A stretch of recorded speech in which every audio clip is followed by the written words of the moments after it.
Burmese market বহুল ঐতিহ্যের সঙ্গে জড়িত এই নামটি রাখাইন সম্প্রদায়ের মানুষের সংস্কৃতি ও শিল্পের ধারক ও বাহক এই মার্কেট। রাখাইন নারীদের হাত ধরে উঠে আসা এই মার্কেট তাদের সংস্কৃতি, ঐতিহ্য ও শিল্পকে অনেক দূর অবধি নিয়ে এসেছে। কক্সবাজারে ভ্রমণে গেলে ফেরার পথে বার্মিস পণ্য নিয়ে যায় না এমন পর্যটক খুঁজে পাওয়া কঠিন। মিয়ানমার থেকে আমদানি করা এবং স্থানীয় রাখাইন সম্প্রদায়ের হাতে তৈরি পণ্য পর্যটকদের কাছে সুদীর্ঘকাল থেকে জনপ্রিয়। ফলে পর্যটন নগরীর বার্মিস মার্কেটও পরিণত হয়েছে পর্যটকদের অন্যতম আগ্রহের জায়গায়, যা যাত্রা করেছিল রাখাইন জনগোষ্ঠীর হাত ধরে।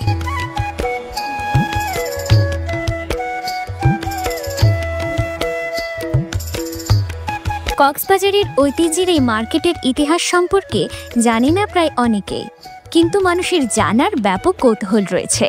মানুষের আগ্রহ থেকে আমরাও খোঁজার চেষ্টা করি ঐতিহ্যের এই বার্মিস মার্কেটের ইতিহাস।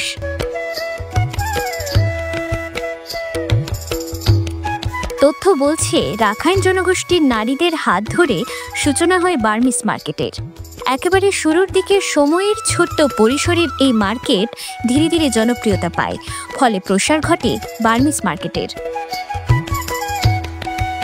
রাখাইন জনগোষ্ঠীর এই নারীর নাম মা টিনটিন। ইতিহাসের তথ্য বলছে মা টিনটিনের মায়ের হাত ধরেই কক্সবাজারে প্রচলন শুরু হয় বার্মিস পণ্য বিক্রির, যা শুরু হয়েছিল টিনটিন স্টোর নাম দিয়ে। সেই টিনটিন স্টোরে শুরু করেন বার্মিস পণ্য বিক্রি ও তাদের সংস্কৃতির সঙ্গে জড়িত নানান শিল্পের ব্যবসা। মা টিনটিনের দেওয়া তথ্য মতে তার মায়ের দেখা দেখি অন্য নারীরাও বার্মিস পণ্যের দোকান খোলেন। ধীরে ধীরে পরিণত হয় বড় শপিং মলে। বার্মিস মার্কেটের নামে এলাকারও নামকরণ হয় বার্মিস মার্কেট নামে। তার দাবি, বেশ কয়েকটি বার্মিস মার্কেটের মধ্যে সবথেকে পুরনোটি হলো উমে বার্মিস মার্কেট, যার নাম এখনো পরিবর্তন হয়নি। যে কক্সবাজারের রাখাইনদের মধ্যে একমাত্র আমার মা প্রথম উদ্যোক্তা ছিলেন। আমাদের তাঁতের ফ্যাক্টরি ছিল ঘরের ভিতরে এবং চুরুটের ফ্যাক্টরি ছিল। তো ওই চুরুট এবং ওই তাঁতের নিজস্ব যে লুঙ্গি থেকে শুরু করে চাদর, বিভিন্ন প্রোডাক্ট আমাদের ঘরেই তৈরি হতো। এবং পাকিস্তান বলে আমার জন্ম, এবং ওই সূত্রে আমার মা আমার নামে 3 স্টোর বলে একটা স্টোর খুলেছিলেন তখনকার সময়ে, এবং এটা মানে খুব জনপ্রিয় নাম হয়ে গিয়েছিল। 3 স্টোর বলে সবাই আসতেন টুরিস্টরা। তারপর আমার মা নিজে রেঙ্গুন থেকে অনেক পণ্য নিয়ে আসতেন বার্মা থেকে। বার্মা আর বাংলাদেশ তখন এত কড়াকড়ি ছিল না, আসা যাওয়া ছিল। আমার মা এবং চাচিকে দেখে দেখে অন্যান্য রাখাইন মহিলারা তখন মানে উৎসাহিত হয়ে তখন স্টোর দেওয়া শুরু করেছেন। এই মাত্র 3-4 জন নারীদের নিয়ে কিন্তু কক্সবাজারের এই যে আজকে তথাকথিত বার্মিস মার্কেটের উৎপত্তি। মা টিনটিনের দেওয়া ব্যাখ্যা মতে পুরনো বার্মিস মার্কেট ছিল ক্রেতায় ভরপুর। দূর দূরান্ত থেকে আসা পর্যটকরাও ভিড় জমাতেন এই বার্মিস মার্কেটগুলোতে। বার্মিস পণ্যের সাথে বিক্রি হতো হাতে বোনা তাঁত, চুরুট সহ আরও অনেক কিছু। বর্তমানে এসব শিল্প না থাকলেও বার্মিস আচার থেকে শুরু করে প্রসাধনী সহ আরও নানান জিনিস বিক্রি করা হয়, যার বেশিরভাগই মিয়ানমার থেকে বন্দর হয়ে সরাসরি ব্যবসায়ীদের হাতে আসে। মায়ানমার থেকে আসে এবং বিভিন্ন এখানে যারা পাইকারি সেল করে ওদের থেকে আমরা সেল করি। এটা বন্দরের মাধ্যমে আসে, তো এটা বড় বড় এখানে ইয়ে আছে, আপনার ওই যে ডিলার আছে, ওদের থেকে আমরা পাইকারি নিয়ে আসি অরিজিনাল বার্মিস আচার স্বল্প মূল্য এখানে খুচরা মার্কেট আর কি। আমাদের মায়ানমার থেকে যেগুলো প্রোডাক্ট আসে বিশেষ করে এগুলো হচ্ছে ইম্পোর্ট এক্সপোর্টের মাধ্যমে। আগের সেই জৌলুস ধীরে ধীরে হারিয়ে ফেলেছে বার্মিস মার্কেট। পর্যটকদের আনাগোনা কিছুটা থাকলেও আগের মতো উচ্ছ্বাস দেখা যায় না। রাখাইন সম্প্রদায়ের মানুষজনও দোকান ব্যবসা থেকে ঝুঁকছেন অন্য কাজে। বেশিরভাগ দোকানই বন্ধ পড়ে থাকে দীর্ঘ সময়। মানে বেচা কেনা কমে গেছে, অনেক লোকজন কমে গেছে, এর কারণে আর অন্যান্য ব্যবসার মধ্যে জড়িত হয়ে গেছে রাখাইন মহিলারা। এখন আমিও একদম ব্যবসায়ী, আমি বর্তমানে চা দোকান করতেছি। কেন আমি বার্মিস দোকান করে নাই, বার্মিস দোকানে আর এখন লোকজন নাই, অনেক কমে গেছে। বার্মিস মার্কেটে অনেক বেশি দোকানের সংখ্যা কমিয়ে যাচ্ছে, যার কারণে রাখাইনরা ব্যবসা করতে পারতেছে না। কি করবে, চল আর কি, মানে যাই কাস্টমার আসলে বিক্রি করে, কিছু কিছু হয়, না হলে।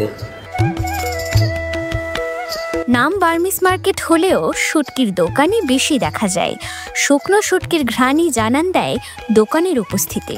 দীর্ঘদিন ধরে বার্মিস মার্কেট এলাকায় দোকান করা শুটকির ব্যবসায়ীরা মনে করেন ভবিষ্যতে এই ব্যবসা এবং দোকানের সংখ্যা আরও বাড়বে, যা ইঙ্গিত করে ঐতিহ্যের বার্মিস পণ্যের বাজার হারিয়ে যাওয়ার। শুটকির দোকান হয়তো অদূর ভবিষ্যতে আরও বাড়বে। বার্মিস আইটেম থেকে এখন তো শুটকির দোকানের একটু প্রচলন বেশি। এখন ট্রেডিশন শুটকি আর আচার, তো আপনারা নিজেরাই দেখতেছেন এগুলো হচ্ছে এখন শুটকির দোকান আর আচারের দোকান এখন একটু বেশি হয়ে যাচ্ছে আর আসলে হচ্ছে আপনার পর্যটকদের আপনার শুটকিটা এমন একটা চাহিদা, মানে খুবই আগ্রহ, জিনিসটা তারা খুবই পছন্দ করে আর কি। এটা হচ্ছে আগে ছিল আচারের দোকান, ওদের কাছ থেকে আমরা এটা কিনে নিয়ে তারপরে এখন কি শুটকির দোকানটা করতেছি। এটার হচ্ছে বয়স চলতেছে আপনার 6 বছর রানিং চলতেছে আর কি। শুটকির দোকানটা অলরেডি আপনার সামনে একটা মার্কেট হচ্ছে, এটা মনে হয় আপনার শুটকির দোকানই করবেন। এটা মানে জিনিসটা সবচেয়ে ভালো এখানকার জিনিস। কক্সবাজার বার্মিসে আপনার বিভিন্ন রকম জিনিস পাওয়া যায়, সেই জন্য লোকজন আপনার ট্যুরিস্ট এদিক দিয়ে আসে। বার্মিস মার্কেটের বর্তমান চিত্র পুরনো চিত্র থেকে সম্পূর্ণ আলাদা। শুধুমাত্র নামখানায় রয়েছে বার্মিস মার্কেট, আদতে মার্কেটের দোকানপাট অনেকখানি ফাঁকা।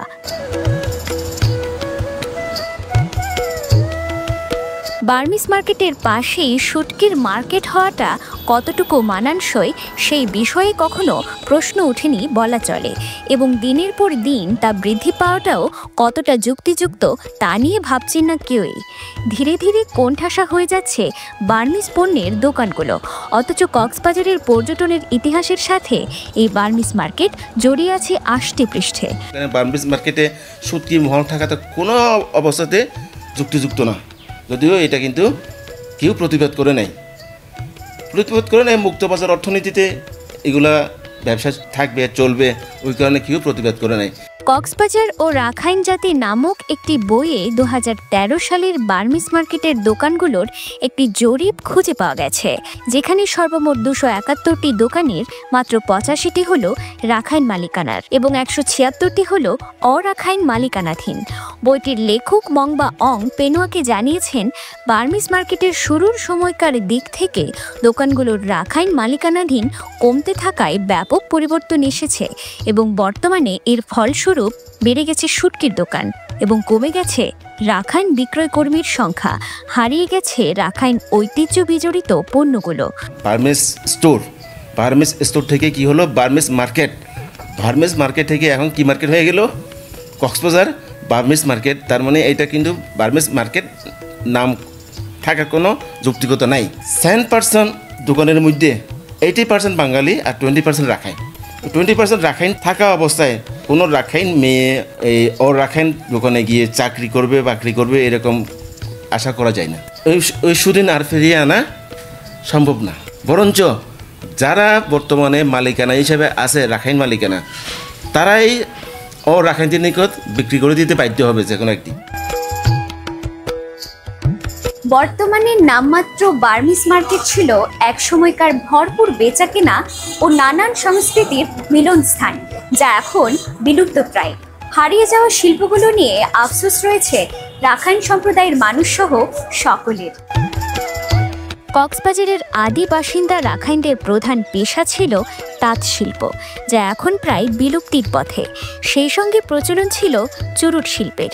এই তাঁত শিল্পের সাথে জড়িত ছিল রাখাইন জনগোষ্ঠীর নারীরা। তারা বার্মিস মার্কেটে দোকান পরিচালনা ও তাঁত শিল্পের কাপড় তৈরি করে সংসার টানতেন।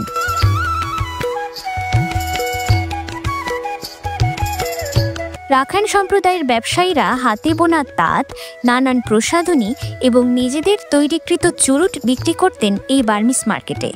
এসব শিল্প এখন বিলুপ্তপ্রায়। বার্মিস মার্কেটগুলোর বর্তমান পরিস্থিতির কারণে রাখাইন নারীরা দোকান ব্যবসায় আগ্রহ হারিয়ে ঝুঁকছেন চাকরি কিংবা অন্য ব্যবসায়। আর একটা হচ্ছে কি ব্যবসায়িক যেটা ট্রেনিং করার কথা সেটা আমাদের ভিতরে নাই। আগে তো খুব একটা চাকরি বাকরি করতো না আমাদের রাখাইন সম্প্রদায়ের লোকজন, এখন কিন্তু চাকরি দিকে মনোযোগ ঘুরে গেছে। এই কারণে আর আমাদের যারা আমাদের পরবর্তী প্রজন্ম যারা উঠে আসছে, ওরা ওই মা বাবার ব্যবসাটা ধরে রাখতে চাচ্ছে না। চাকরি বাকরি নিয়ে ওরা আরও নিশ্চিত জীবন যাপন করার দিকে ঝুঁকতেছে বেশি। হারিয়ে যাওয়া তাঁত ও চুরুট শিল্প ফিরিয়ে আনতে চাইলেও অনেকটা অসম্ভব বলেই মনে করছেন রাখাইন সম্প্রদায়ের লোকজন। কেননা হারিয়ে যাওয়া শিল্পকে ফিরিয়ে আনতে বর্তমান প্রজন্ম কোনো পদক্ষেপ নিচ্ছে না। এছাড়া পুরনো ব্যবসায়ীরাও হারিয়ে গিয়েছেন জীবনের জাতাকলে, হারিয়ে যাচ্ছে সংস্কৃতি ও ঐতিহ্য। আসলে দেখতে পাচ্ছি আমি যে আমার মা এবং আমার খালারা যে দোকান নিয়ে, যে আশা নিয়ে ওনারা দোকান করছিলেন, এক সময় বিজনেস শুরু করেছিলেন, তো ওনাদের পরবর্তী প্রজন্মরা কিন্তু সেভাবে এগিয়ে আসি নাই। অনেকে লেখাপড়ার দিকে ঝুঁকে গেছে, অনেকে কর্মসংস্থানের অভাবে মানে মুখ থুবড়ে পড়ে গেছে। কি করবেন একটা দিশাহারা ভাব আমাদের মধ্যে। এখানে যদি এই আগের মতো স্বতন্ত্র থাকতে হয় তাহলে আমাদের যে আগে কুটির শিল্পগুলো ছিল এটাকে আবার পুনর্জাগরণ করতে হবে, কিন্তু সেটা তো সম্ভব না, সেটা তো বন্ধ হয়ে গেছে বলতে গেলে, কারণ ওইটা চাহিদা নাই। কারণ আমাদের এই যে তাঁতের লুঙ্গি বোনা হতো সেটা মোটা কাপড়ে, সেটা কিন্তু বর্তমান বাজারে অচল। এটাকে বাই প্রোডাক্ট করে যদি অন্য কিছু করা যায় সেটাও চিন্তা করা যেতে পারে। আধুনিকতার থাবা গ্রাস করে নিয়েছে শত বছরের ঐতিহ্যগুলোকে, বদলে গেছে বার্মিজ মার্কেটগুলোর চিত্র।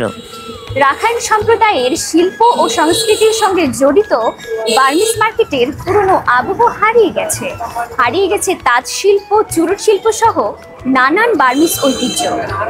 আদৌ কি ফিরিয়ে আনা সম্ভব সেই পুরনো রাখাইন ঐতিহ্যগুলোকে, যা একসময় মাতিয়ে রাখত বর্তমানের প্রাণহীন এই বার্মিজ মার্কেটকে? মুমতাহিনা মাহি, পেনুয়া নিউজ।